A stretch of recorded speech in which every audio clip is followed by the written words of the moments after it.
Now, I am delighted to introduce you to Thorkill Sone. He is the founder of Specialisterne, the specialists. And I think what we've all discovered here today is that we are surrounded by specialists in this society that we are calling autism. Thorkill has created innovative employment models that successfully blend social services, social entrepreneurship, and corporate partnerships to create outcomes that make sense personally, socially, and financially. Mr. Thorkill Sone.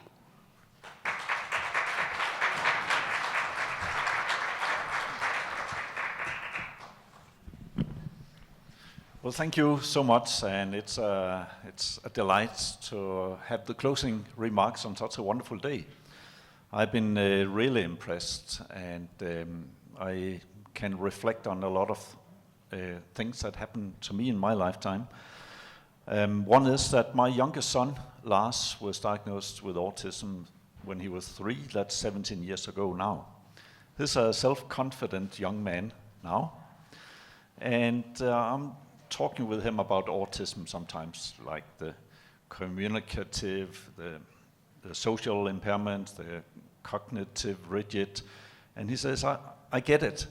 Dad, have you heard about the Venn diagram for nerds? No. Have any of you heard about the Venn diagram for nerds? Okay. So Dad, there are people who are affected by obsession, intelligence, and social ineptitude. And if they have a combination of all these three, then they are nerds. And then you can be a geek or a dork or a dweeb. But I love it. We have to make it less dramatic to talk about autism spectrum disorder. The more I learn about autism, the more complicated it gets for me. Look at those guys here. They were social. They were empathic. They took really care of each others. And I think autistic people, when they're in their comfort zone, they can be very much like anyone else.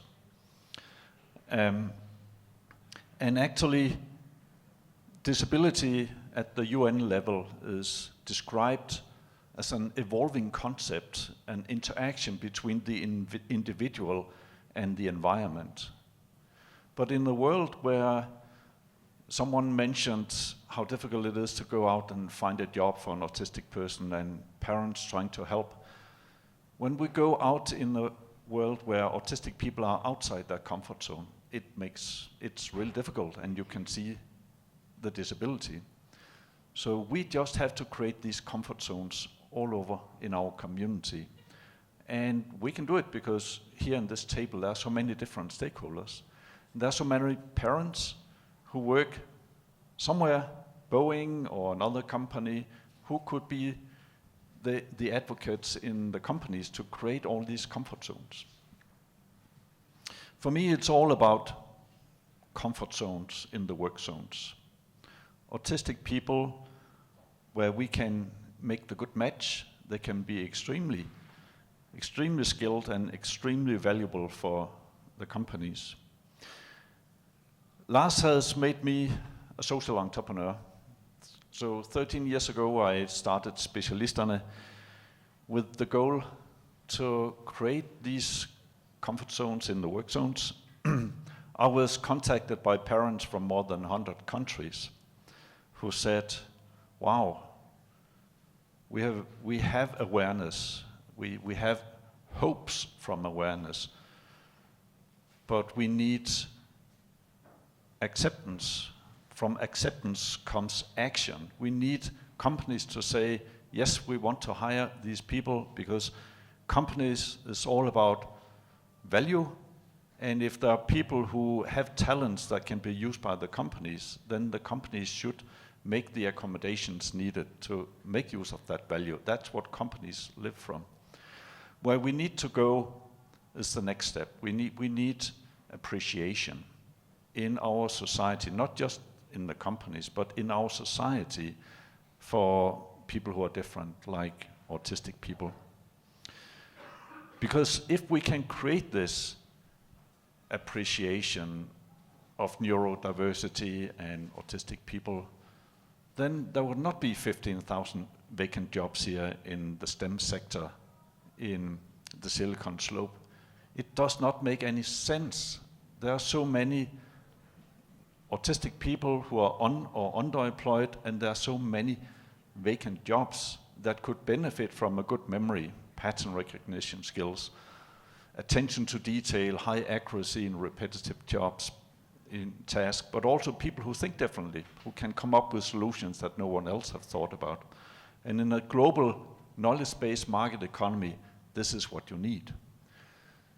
We are a case study at Harvard Business School because in Harvard they know that if you want to be competitive in a global innovative business area, then you have to be really good at managing outliers, because innovation comes from the edges, not from mainstream. And this is where we need to get. We need more cases at Harvard Business School. We need the future leaders in companies to learn about what we're doing and how autism can be an advantage for your business. And actually, while you're studying, you better learn how to work with people who are different, because if you want to do a career in an innovative company afterwards, you will be working with people who are a bit peculiar in many positive ways. So to prepare for a career in the labor market, you should start in college, you should start in high schools. Our model have created more than 100 different jobs, from cybersecurity to pig farming. I'm so proud of our recent success. Pig farming in Australia. Many autistic people, they like animals. And pigs are really good to work with. Cats will look down on you. Dogs will look up on you, but pigs, they are straightforward to work with. It's real pressure, I've heard. Our logo is the seed of the dandelion. Dandelion is loved by kids. They blow dandelions, they make wishes, they feed their rabbits, they paint each other's faces yellow. But as you grow up, something happens. And if you buy a house with a garden, you see the wonderful flower again, probably the love has turned to hate. Because now it's a weed. You used to love it, now you hate it. The flower is the same, but something had changed. What changed is that your own norms have been replaced by society's norms. If you take the dandelion from the lawn, put it in the kitchen garden, treat it well, it will give you back all its virtues. But if you only see it as a weed, you will never get access. It's the same with people, and in particular autistic people. If you see them as welcomed, if you learn how to understand, manage, communicate, they will give you back so much. But you have to change your own perspective. You have to think back to the time where it was your own norms. Think about the norms that you have today. Why do every one of your co-workers have to have these good team skills, be good at promoting themselves, self-organizing? We don't need all people to be like that. We work with a lot of clients, customers, employers, but only those who get the dandelion philosophy. And actually, right now we have a campaign. Our annual campaign is active. You can see the dandelions all over the place outside.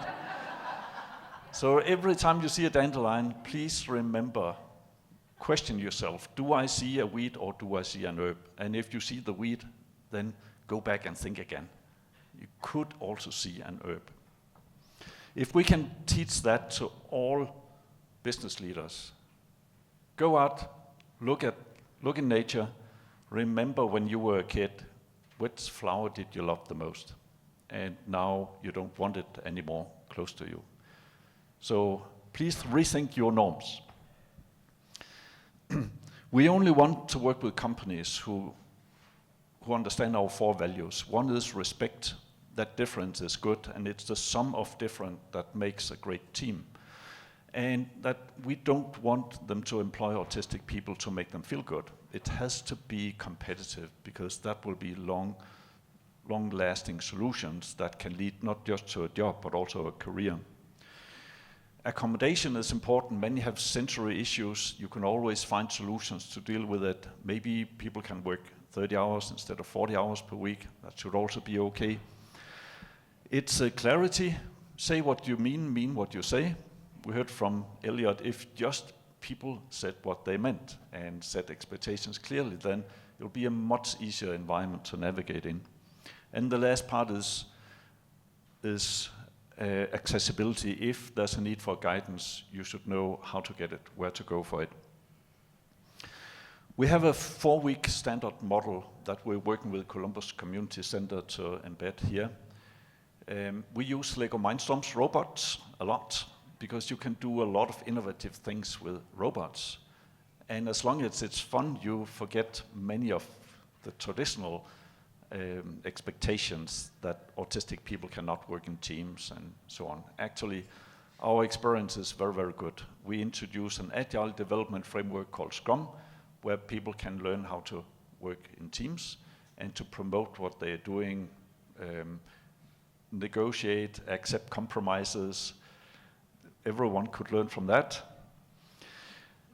We have this same model in a high school version, because we heard it also from the last panel, that you really need, as soon as possible, to learn about yourself, so that you can apply when you start preparing for a job. So we have our 4-week model in a pre-employment model that we've used in high schools for many years. What I'm in particular fond of here, what we've heard today, is that there's an enormous buy-in from stakeholders here. We have the Columbus Center as a driver.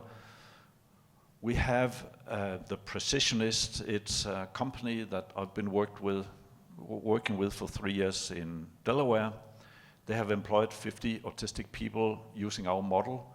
They are ready to start here as well. As soon as the clients are there, we are actually ready to act with Columbus and with the Precisionists.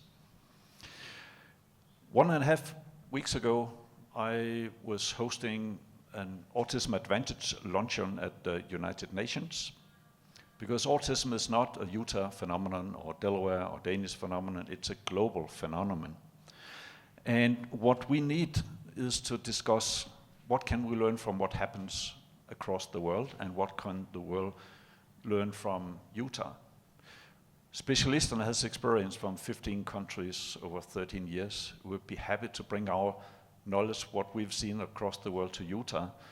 And we would in particular be happy to bring the knowledge from Utah out into the world. I could see the Utah model to be presented at the next year's UN World Autism Awareness Days luncheon, where people will come in from, there were 20 countries represented, 28 employers 1.5 week ago.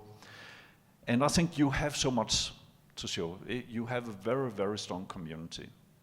You have business leaders, you have a governor who talks about opportunities. And I noticed that there will be a business leader meeting on the 21st, I think, of April. Bill, on the 20th, there will be a big article in Harvard Business Review. Those magazines will be on the shelves on the 20th. It will be about employment of autistic people and neurodiversity in general. You should buy a number of issues and hand out to all these business leaders. We all need to tell our stories here. We all need to make our thing work. And most parents, they are employed somewhere. Parents could be the employers, promoters of convince, tell about dandelions, tell about the Autism Advantage. Self-advocates are the natural-born experts. They can bring so much, they can break down so many barriers, and we have heard some wonderful examples of this today. So I could really see that we could do a lot here, and if I had $25 million, I would really like to invest in making Utah, Salt Lake City, a hub for how we can apply the autism advantage across the sector, across industries, across the autism spectrum, find new ways to involve universities, social investors, businesses, community agencies, governments, and so on. Because I believe in the 1 million job, but we can only do it. I'm just a song and dance guy. But you, together in a community like Utah, where it's not just about urban solutions, it's also about rural solutions that can help in rural America and the developing world. I would really love to work with you, and I must congratulate you again on this wonderful event. I learned so much. Thank you.